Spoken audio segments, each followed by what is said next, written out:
This is episode 134 of the Creative Giant Show. I'm Charlie Gilkey. Thanks so much for joining me today. Today's episode is a requested reading of a previously published post on Productive Flourishing named 5 Ways to Get Through the Creative Red Zone. The article lists 5 ways to get creative projects through that indefinitely almost done sort of kind of maybe stage and into the finish line. Ready? Let's do this. Welcome to the Creative Giant Show, where we go behind the scenes about what it means to live a life full of creative and professional success. Creative giants are talented, Renaissance souls with a compassion-fueled bias towards action.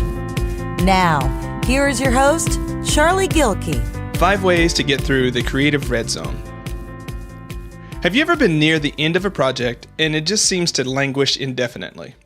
And no matter how much you work on it, you feel as if you have just as much to do as you did before you started the last push. If so, you've been in the red zone of a project.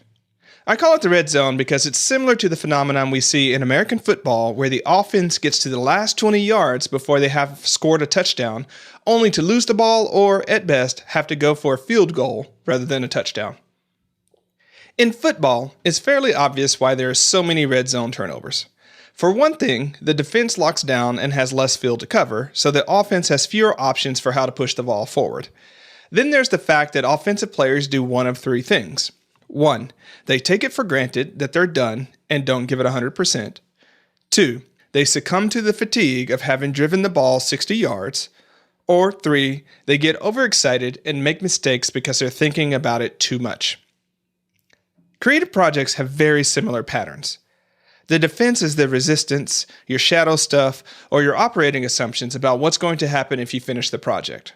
Whereas the demons that keep you from creating generally have plenty of avenues to keep you from shipping, they now can concentrate their powers in the same way that the defense in football can. And we're often tired or exasperated towards the end of the project, so we fall into overthinking or succumb to the creative fatigue that's a natural byproduct of expending so much of the mental, emotional, and physical energy needed to carry the creative ball that far.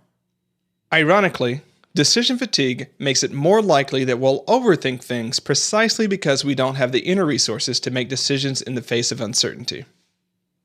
This reminds me of one of my favorite quotes from the Tao Te Ching. People, in handling affairs, often come close to completion and fail. If they are as careful in the end as the beginning, then they would have no failure. Getting through the red zone is tough. While there are a few outliers who get more positively excited towards the end of a project, most of us don't. That's why we hold on to things and stop finishing.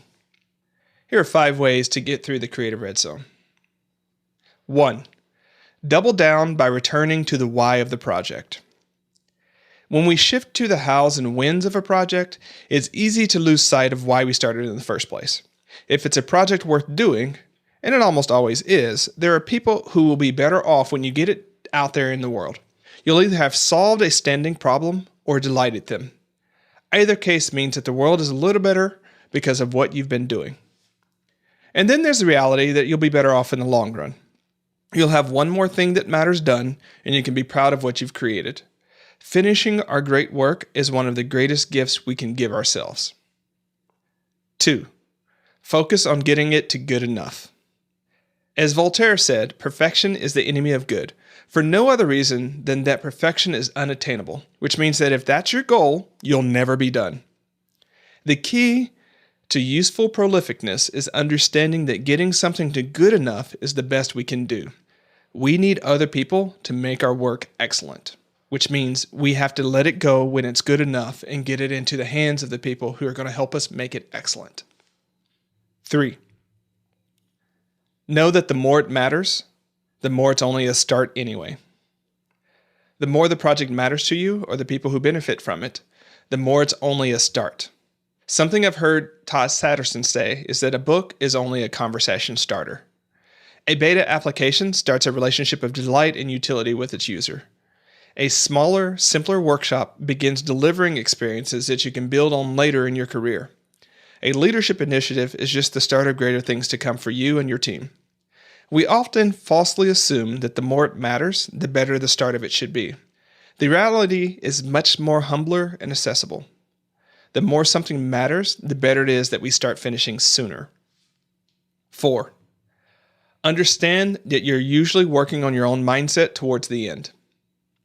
We often think that we're making the project better, yet we often have no yardstick for measuring how it's better. An essential characteristic of the red zone is that we're continuing to work, but we're really not getting anywhere. Working on it more, then, is not going to get you any further. It's just going to mean that you've logged more hours. What you're really working on is your own mindset. You're telling yourself that if you put more work into it, those people won't be able to complain about the value of your work because you gave it everything. You're telling yourself that the next edition is going to pull things together and complete the set, or that this word, line of code, additional white space or flair, or piece of supporting research will make it that much better. If this is what you truly believe, I've got 2 questions for you. 1, how's that working for you? And 2, how is your perfection feeding you?